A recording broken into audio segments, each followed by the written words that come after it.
Okay, here's a review of how to do word problems with proportions.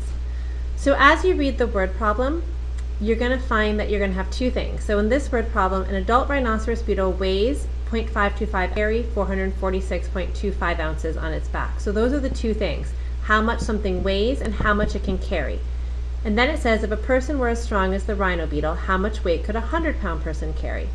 So I think the easiest way is to make sure you write down the two things that you have in fraction form to keep track of what goes on the top and what goes on the bottom. So the first thing we have is how much something weighs. So we have weight, and then how much it can carry. So those are our two things, the weight and how much it can carry. So then I can set up my proportion, just keeping that in mind on the side. So my first thing is the rhino beetle. It weighs 0.525 and it carries 446.25. Now it says if a person were as strong, how much weight could a 100-pound person carry? Well, it's giving me a 100-pound person, so that's why it's helpful to have this on the side, because that is the weight. It's not how much something can carry. 100 pounds is how much a person weighs. So I have 100, and I'm looking for how much they can carry. That's my question.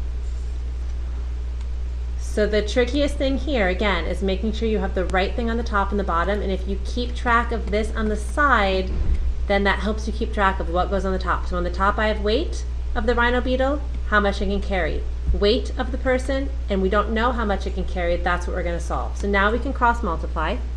So we're going to do 0.525 times x on one side, and my other side is 446.25 times 100, which is 44625. And then I can divide both sides by 0.525, so 44625 divided by 0.525, and that means 85,000 pounds. So if a human were as strong as an adult rhinoceros beetle, if you weighed 100 pounds, you could carry 85,000 pounds. So that's my answer. So again, as you continue to set these up, write on the side the two things that you have and make sure you're consistent when you do your